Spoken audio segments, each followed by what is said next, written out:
নমস্কার। আপনারা জানেন ওয়েস্ট বেঙ্গল হেলথ স্কিম নিয়ে আমরা শিক্ষানুরাগী ঐক্য মঞ্চের পক্ষ থেকে হাইকোর্টে মামলা করেছিলাম। সেই হাইকোর্টে মামলাতে রায়ে বলা হয়েছিল যে 4 মাস সময় দেওয়া হয়েছিল শিক্ষা দপ্তরকে, সেখান থেকেই তারা এ বিষয়ে তাদের সিদ্ধান্ত জানাবেন। আজ সেই শিক্ষা দপ্তরের পক্ষ থেকে আমাদের চিঠি দিয়ে তাদের সিদ্ধান্ত জানানো হয়েছে। সেখানে বলা হয়েছে যে শিক্ষকদের কোনোভাবেই এই ওয়েস্ট বেঙ্গল হেলথ স্কিমের অধীনে আনা যাবে না। তারা যুক্তি হিসাবে দেখিয়েছে যে শিক্ষকরা বা শিক্ষাকর্মীরা তারা এই রাজ্য সরকারি কর্মচারী নয়, তারা গ্র্যান্টিন এডের মধ্য দিয়ে, অর্থাৎ এরা স্পন্সর্ড এডেড, সরাসরি সরকারি কর্মচারী নয়, তার ফলে তাদের এই স্কিমে আনা হবে না। এখানে আমাদের প্রশ্ন যে এই কথা যদি সত্য হয়, তাহলে কলেজ বিশ্ববিদ্যালয়ের শিক্ষকদের কিভাবে এই স্কিম দেওয়া হয়েছে, পঞ্চায়েত কর্মীদের কিভাবে দেওয়া হয়েছে, এই উত্তর কিন্তু তাদের দিতে হবে। এ কথা তারা বলেনি।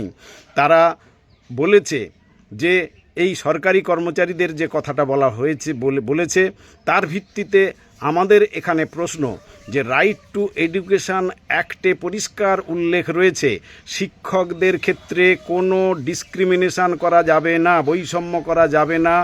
এই স্বাস্থ্যক্ষেত্রে অন্যান্য কোনো বিষয়ে করা যাবে না, স্বাস্থ্যক্ষেত্রেও যে পরিষেবা সরকার দেয় তার ক্ষেত্রেও কিন্তু বৈষম্য করা চলবে না, এ কথাও স্পষ্ট উল্লেখ রয়েছে। তাকে কি অমান্য করা হলো না, এ বিষয়টি রয়েছে। এখানে আরও একটি প্রশ্ন আমি তুলে ধরব যে এখানে যখন বলা হলো যে শিক্ষাকর্মীরা হচ্ছে সরকারি কর্মচারী নয়, তাহলে নির্বাচন কমিশনের যে নোটিশ রয়েছে সরকারি কর্মচারী ছাড়া তাদেরকে ভোটে নেওয়া যাবে না, সে কেন্দ্রীয় হোক রাজ্য সরকারি কর্মচারী যেই হোক, তাহলে শিক্ষাকর্মীদেরকে ভোটকর্মী হিসাবে নেওয়া হবে না তো? সে বিষয়ে কিন্তু আমাদের প্রশ্ন রইল। তা যদি হয় তাহলে ভোটকর্মী হিসাবে শিক্ষাকর্মী কেউ কিন্তু যেতে পারে না। এই বিষয়গুলো কিন্তু থাকলো। আমরা সকলের অবগতির জন্য জানাচ্ছি যে আমরা এই বিষয়টি নিয়ে কিন্তু ছাড়ব না। শিক্ষা দপ্তরের এই যে তারা উত্তরটা দিয়েছে সেটাই কিন্তু আমাদের কাছে অস্ত্র, সেই অস্ত্র দিয়েই তাদেরকে আমরা ঘায়েল করব। এ বিষয় নিয়ে আমরা অতি দ্রুত আবার কিন্তু মামলায় যাচ্ছি হাইকোর্টে। এই তাদের যে উত্তর, এই উত্তরের পরিপ্রেক্ষিতে তারা বলছে এ ব্যাপারে অর্থ দপ্তর সিদ্ধান্ত নিতে পারে। এবার পলিসি পরিবর্তন করলেই একমাত্র সম্ভব। যদি তাই হয় তাহলে পলিসি পরিবর্তন তারা করুক।